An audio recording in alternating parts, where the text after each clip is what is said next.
ഹരേ കൃഷ്ണ. എല്ലാവർക്കും മാധവത്തിലേക്ക് സ്വാഗതം.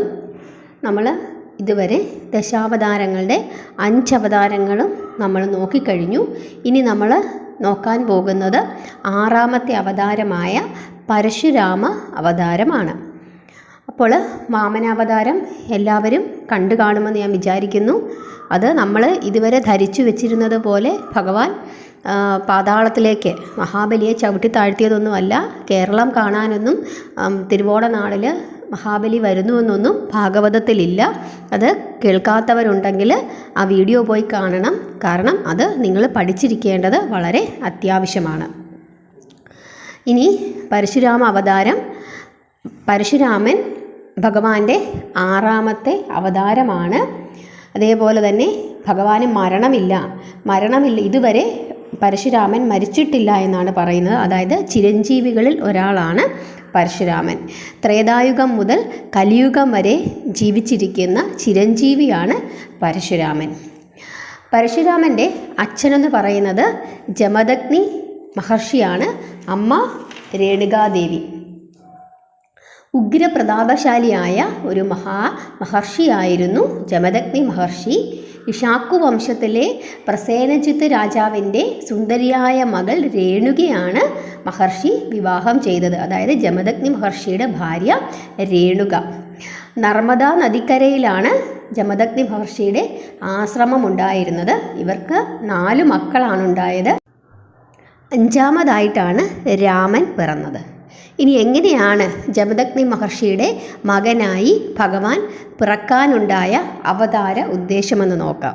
അതായത് ഭൂമിദേവി അസുരന്മാരുടെ ഭീകരമായ ഉപദ്രവം സഹിക്കവയ്യാതെ ബ്രഹ്മദേവൻ്റെ അടുത്ത് പരാതിയുമായി ചെല്ലുകയാണ്. അപ്പോൾ ബ്രഹ്മദേവൻ പറയുന്നു, ഇതിന് നമുക്കൊരു പരിഹാരവും ചെയ്യാൻ കഴിയുകയില്ല. ആകെ എന്തെങ്കിലും ചെയ്യാൻ കഴിയുന്നത് ഭഗവാൻ മഹാവിഷ്ണുവിന് മാത്രമാണ്. അതുകൊണ്ട് നമുക്ക് 2 പേർക്കും കൂടി ഭഗവാൻ മഹാവിഷ്ണുവിനെ കണ്ട് ഈ വിവരം പറയാമെന്ന് പറയുന്നു.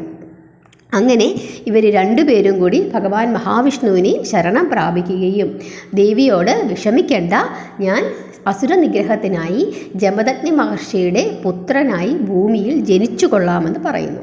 അങ്ങനെ ജമദഗ്നി മഹർഷിക്കും രേണുകയ്ക്കും 5ാമതായി ഒരു പുത്രൻ പിറക്കുകയാണ്. ആ പുത്രനാണ് രാമനെന്നാണ് അവർ ആ പുത്രന് പേരിട്ടത്. ഭൃഗുവംശത്തിൽ പിറന്നവനായതുകൊണ്ട് ഭാർഗവരാമൻ എന്ന് പേര് കിട്ടി. രാമൻ അങ്ങനെ ജമദഗ്നി മഹർഷിയുടെയും രേണുകാദേവിയുടെയും വളരെ പ്രിയപ്പെട്ട പുത്രനായി വളർന്നു വരികയാണ്. അങ്ങനെ വളർന്നു വരുന്ന രാമന് പക്ഷേ വേദാധ്യായനത്തിലൊന്നും ഒരു താല്പര്യവും കാണിച്ചില്ല. അദ്ദേഹത്തിന് ധനുർവിദ്യയിലായിരുന്നു കൂടുതലായിട്ട് താല്പര്യം. അങ്ങനെ ഇദ്ദേഹം ഭഗവാൻ പരമേശ്വരനെ അതികഠിനമായ തപസ് ചെയ്യുകയും ഭഗവാനാണ് ഇദ്ദേഹത്തിന് ധനുർവിദ്യയെല്ലാം, അതായത് ആയുധാഭ്യാസങ്ങളെല്ലാം പഠിപ്പിച്ചു കൊടുക്കുന്നത്. ആ സമയത്ത് ദേവന്മാർ അസുരന്മാരുടെ ഭീകരമായ ഉപദ്രവം സഹിക്കവയ്യാതെ വലഞ്ഞ് ഭഗവാന്റെ അടുത്ത്, അതായത് മഹാദേവൻ്റെ അടുത്ത് ചെന്ന് പരാതി പറയുകയാണ്. ആ സമയത്താണ് ഭഗവാൻ ഈ അസുരന്മാരെ നിഗ്രഹിക്കുന്നതിന് വേണ്ടി പരശുരാമനെ ചുമതലപ്പെടുത്തുന്നത്. എന്നിട്ട് ഈ വിദ്യകളെല്ലാം പഠിപ്പിച്ചു കൊടുത്തിട്ട് പറയുന്നു, അസുര നിഗ്രഹമാണ് നിന്റെ അവതാര ഉദ്ദേശമെന്ന് ഭഗവാൻ മഹാദേവൻ പരശുരാമനോട് പറഞ്ഞു കൊടുക്കുന്നു. ആ സമയത്ത് കാർത്തവീരാർജുനൻ എന്ന് പറയുന്ന ഒരു രാജാവുണ്ടായിരുന്നു. ആ രാജാവ് ഒരു ദിവസം വിശന്ന് വലഞ്ഞ് ജമദഗ്നി മഹർഷിയുടെയും രേണുകാദേവിയുടെയും ആശ്രമത്തിൽ എത്തുകയാണ്. അന്നേരം മഹർഷി ഈ കാർത്തവീരാർജുനനെ സ്വീകരിച്ചിരുത്തുകയും അദ്ദേഹത്തിന് ഭക്ഷണം നൽകുകയും ചെയ്യുന്നു. ആ ഭക്ഷണം വളരെ വിശിഷ്ടമായ ഒരു ഭോജ്യമായിരുന്നു. അതായത് വളരെ സ്വാദിഷ്ടമായ ഒരു ഭക്ഷണ പദാർത്ഥമായിരുന്നു ജമദഗ്നി മഹർഷി ഈ കാർത്തവീരാർജുനന് കൊടുത്തത്. അത് എവിടുന്നാണ് ഇത്രയും രുചികരമായ ഈ വിശിഷ്ട ഭോജ്യം എവിടുന്നാണ് മഹർഷിക്ക് കിട്ടുന്നത് എന്ന് ചോദിച്ചപ്പോഴാണ് മനസ്സിലായത് ജമദഗ്നി മഹർഷിക്ക് ഒരു സ്വർഗീയമായ ഒരു പശു ഉണ്ടെന്നുള്ളത്. ആ പശുവാണ് ഈ ഭോജ്യം കൊടുക്കുന്നത്. ആ ദിവ്യമായ പശുവിൻ്റെ പേരാണ് സുരഭി. ആരാണ് സുരഭി? അതായത് പശുക്കളുടെ ദേവമാതാവായ കാമധേനുവിൻ്റെ പുത്രിയാണ് സുരഭി. ഈ സുരഭി ആർക്ക് സ്വന്തമായിരുന്നു? ജമദഗ്നി മഹർഷിക്ക് സ്വന്തമായിരുന്നു. അപ്പോൾ കാർത്തവീരാർജുനൻ ഒരാഗ്രഹം, ഈ പശുവിനെ എങ്ങനെങ്കിലും സ്വന്തമാക്കണമെന്ന്. പക്ഷേ ജമദഗ്നി മഹർഷി കാർത്തിവീരാർജുനന് തൻ്റെ ഈ പശുവിനെ, അതായത് സുരഭിയെ കൊടുക്കാൻ സമ്മതിച്ചില്ല. അതിൻ്റെ ഫലമായി ഈ കാർത്തിവീരാർജുനൻ ആശ്രമത്തിൽ നിന്നും സുരഭിയെ ബലം പ്രയോഗിച്ച് തട്ടിക്കൊണ്ടു പോകാൻ ശ്രമിക്കുകയും ജമദഗ്നി മഹർഷി അതിനെ എതിർക്കുകയും ചെയ്യുന്നു. ആ സമയത്ത് കാർത്തിവീരാർജുനൻ എന്ത് ചെയ്യുന്നു? ജമദഗ്നി മഹർഷിയെ വധിക്കുന്നു.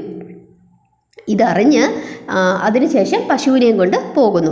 ഇതറിയുന്നു പരശുരാമൻ ഇതറിയുമ്പോൾ അമ്മ രേണുകാദേവി 21 തവണ നെഞ്ചത്തടിച്ച് കരഞ്ഞു എന്നാണ് പറയുന്നത്. എന്നിട്ട് എങ്ങനെയെങ്കിലും തൻ്റെ ഇഷ്ടപ്പെട്ട പിതാവിനെ വധിച്ച കാർത്തിവീരാർജുനനെ വധിക്കണമെന്ന രീതിയിൽ 21 തവണ നെഞ്ചത്തടിച്ച് നിലവിളിച്ചു പരശുരാമനെ കണ്ടപ്പോൾ എന്ന് പറയുന്നു. അങ്ങനെ പരശുരാമൻ കാർത്തിവീരാർജുനൻ്റെ ആ അസുരകുലത്തെ 21 തവണയായി വധിച്ചു. എന്നിട്ട് ഈ അസുരന്മാരുടെ രക്തം 5 തടാകങ്ങളായി നിറച്ചു എന്ന് പറയുന്നു. അതാണ് സമന്ത പഞ്ചകം എന്നറിയപ്പെടുന്നത് ഈ 5 കുളങ്ങളാണ്. ഈ 5 കുളങ്ങളിലാണ് ഈ അസുരന്മാരുടെ ഈ രക്തം കൊണ്ട് നിറച്ചത്. അതിനുശേഷം ജമദഗ്നി മഹർഷിയുടെ മറ്റ് 4 പുത്രന്മാരും ജലം കൊണ്ട് പിതൃതർപ്പണം നടത്തിയപ്പോൾ പരശുരാമൻ മാത്രം സമന്തപഞ്ചക കരയിലിരുന്ന് രക്തം കൊണ്ട് പിതൃതർപ്പണം നടത്തിയെന്നാണ് പറയുന്നത്. അങ്ങനെ അസുര നിഗ്രഹണമായിരുന്നു ഇദ്ദേഹത്തിൻ്റെ അവതാര ഉദ്ദേശം. അതിൽ സംപ്രീതനായ മഹാദേവൻ പരമശിവൻ ഇദ്ദേഹത്തിന് ദിവ്യമായ ഒരു മഴു കൊടുത്തുവെന്നാണ് പറയുന്നത്. ആ മഴുവാണ് പരശുരാമൻ്റെ കയ്യിൽ എപ്പോഴും നമ്മൾ കാണുന്ന ആ മഴു എന്ന് പറയുന്നത്. ആ മഴു ആയുധമായി ഉപയോഗിക്കുന്നവനായതുകൊണ്ടാണ് ഭൃഗുരാമനെ അല്ലെങ്കിൽ ഭാർഗവരാമനെ പരശുരാമൻ എന്ന് അറിയപ്പെടുന്നത്. ഈ കഥയിൽ ഭഗവാൻ മഹാവിഷ്ണു ഒരു മനുഷ്യൻ്റെ ശരീരത്തിലേക്ക് തൻ്റെ ശക്തി സന്നിവേശിപ്പിക്കുകയായിരുന്നു. അതായത് നേരിട്ട് ഭഗവാനായി അവതരിക്കുകയല്ല. അവതാരം ഉദ്ദേശം പൂർത്തിയായതിനു ശേഷം പരശുരാമൻ സാധാരണ മനുഷ്യരെ പോലെയാണ് ജീവിക്കുന്നത്. നമ്മൾ ദ്വാപരയുഗത്തിലും, അതായത് ഭഗവാൻ ശ്രീകൃഷ്ണൻ്റെ ആ ദ്വാപരയുഗത്തിലും ത്രേതായുഗത്തിൽ ഭഗവാൻ രാമൻ്റെ ത്രേതായുഗത്തിലും നമ്മൾ പല ഭാഗങ്ങളിലായിട്ട് പരശുരാമനെ കാണാനായിട്ട് പറ്റും.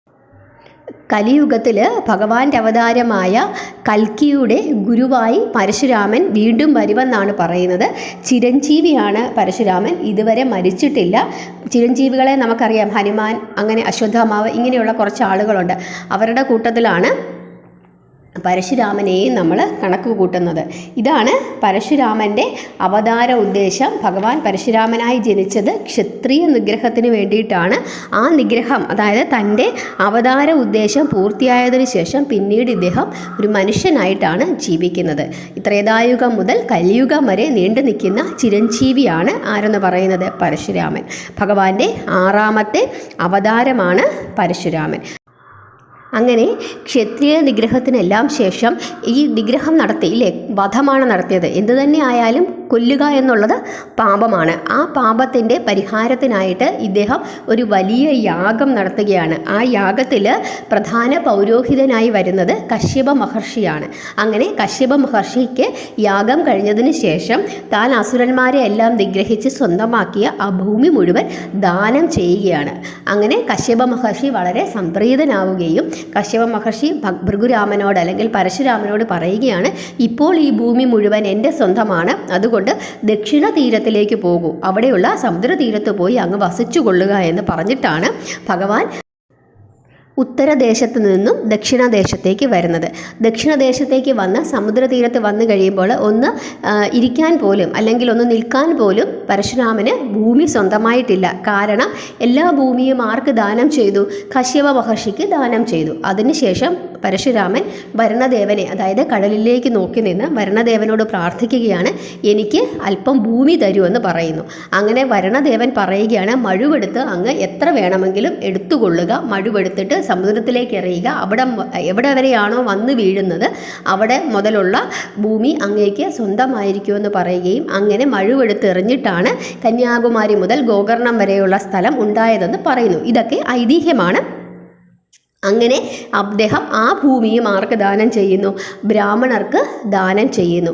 അങ്ങനെ ബ്രാഹ്മണർക്ക് ദാനം ചെയ്തതിന് ശേഷം ഇദ്ദേഹം വീണ്ടും എവിടേക്ക് പോവുകയാണ്? തപസ് ചെയ്യാനായി മഹേന്ദ്രഗിരിയിലേക്ക് പോകുന്നു. നമ്മൾ മണ്ണാർശാല മഹാത്മ്യം പഠിക്കുന്ന സമയത്തും പരശുരാമൻ്റെ കഥ അതിൽ പറഞ്ഞിട്ടുണ്ട്. മണ്ണാർശാല ക്ഷേത്രത്തെ പറ്റിയിട്ടുള്ള ഒരു കഥ ഞാൻ ഇട്ടിട്ടുണ്ട്. നിങ്ങൾ കാണാത്തവരുണ്ടെങ്കിൽ നമ്മുടെ ചാനലിൽ അത് കിടപ്പുണ്ട്, അത് പോയി കാണണം. അപ്പോൾ ഇതാണ് പരശുരാമൻ്റെ അവതാര ഉദ്ദേശം. ക്ഷത്രിയ നിഗ്രഹമാണ്. ഭയങ്കര കോപിഷ്ഠനാണ്, ക്ഷിപ്രകോപിയാണ് പരശുരാമൻ. അദ്ദേഹത്തെ ദത്താത്രേയ മുനിയുടെ കഥയിലും പരശുരാമൻ്റെ കാര്യം നമ്മൾ പറയുന്നുണ്ട്. ശ്രീവിദ്യാമന്ത്രം ദത്താത്രേയ മഹർഷിയാണ് പരശുരാമന് ഉപദേശിച്ച് കൊടുത്തതെന്നൊക്കെ പറയുന്നുണ്ട്. അതായത് എല്ലാ യുഗങ്ങളിലും ഇദ്ദേഹത്തെ നമുക്ക് പല രൂപത്തിൽ കാണാനായിട്ട് പറ്റും. ഇതാണ് ഭഗവാന്റെ 6ാമത്തെ അവതാരമായ പരശുരാമ അവതാരം. പരശുരാമ ക്ഷേത്രങ്ങൾ കേരളത്തിൽ ധാരാളമായിട്ടുണ്ട്. തിരുവല്ലത്തുണ്ട്. തിരുവനന്തപുരം ജില്ലയിലെ തിരുവല്ലം എന്ന് പറയുന്ന സ്ഥലത്ത് അതിപുരാതനമായ ഒരു പരശുരാമ ക്ഷേത്രമുണ്ട്. സമയം കിട്ടുമ്പോൾ നിങ്ങൾക്ക് സാധിക്കുമ്പോൾ നിങ്ങളൊന്ന് പോയി തൊഴണം. ബ്രഹ്മാവിഷ്ണു മഹേശ്വരന്മാരൊക്കെ അവിടെ കുടികൊള്ളുന്നുണ്ട്. വളരെ പുരാതനമായൊരു ക്ഷേത്രമാണ്. അതുപോലെ തിലഹവനം എന്ന് പറയുന്ന ഒരു പിതൃപൂജയുണ്ട്. ആ പൂജ നിങ്ങൾ ക്ഷേത്രങ്ങളിൽ, പരശുരാമ ക്ഷേത്രങ്ങളിൽ ചെയ്യുന്നത് പിതൃക്കൾക്ക് മോക്ഷമുണ്ടാകുന്നതിന് വേണ്ടിയിട്ട് വളരെ നല്ലതാണ്. അതുപോലെ തന്നെ പരശുരാമനെ സ്ഥിരമായി പ്രാർത്ഥിച്ചാൽ നമുക്ക് ശത്രുക്കൾ ഉണ്ടാകത്തില്ല എന്ന് പറയുന്നു. അങ്ങനെ ശത്രുക്കളിൽ നിന്നുമുള്ള രക്ഷ നേടുന്നതിന് പരശുരാമനെ ഭജിക്കുന്നത് വളരെ നല്ലതാണ്. ഇതൊക്കെയാണ് ഭഗവാന്റെ പരശുരാമ അവതാരം. എല്ലാവർക്കും പരശുരാമ അവതാരം ഇഷ്ടപ്പെട്ടു എന്ന് കരുതുന്നു. അദ്ദേഹം ചിരഞ്ജീവിയാണ് എന്ന് നിങ്ങളെല്ലാവരും മനസ്സിലാക്കുക. വീണ്ടും അദ്ദേഹം കലിയുഗത്തിൽ വരും. കൽക്കിയുടെ ഗുരുവായി അദ്ദേഹം അവതരിക്കുമെന്നാണ് പറയുന്നത്. ഇത്രയാണ് പരശുരാമ അവതാരം. മുമ്പ് പറഞ്ഞിട്ടുള്ള അവതാരങ്ങളുടെ കഥകളൊക്കെ കേട്ടിട്ടില്ലാത്തവർ ചാനലിലുണ്ട്, അത് പോയി കേൾക്കുക. പ്ലേലിസ്റ്റിൽ ദശാവതാരങ്ങളെന്ന് പറയുന്ന ഒരു ഫോൾഡറുണ്ട്. അതിനകത്ത് ഇതെല്ലാം ഞാൻ സേവ് ചെയ്തിട്ടിട്ടുണ്ട്. അതുപോലെ കഥകളെന്ന് പറഞ്ഞൊരു ഫോൾഡറുണ്ട്. ആ ഫോൾഡറിൽ ഭഗവാന്റെ ധാരാളം കഥകളും ഇട്ടിട്ടുണ്ട്. എല്ലാവർക്കും എല്ലാ ഐശ്വര്യങ്ങളും ഉണ്ടാകട്ടെ. ഹരേ കൃഷ്ണ.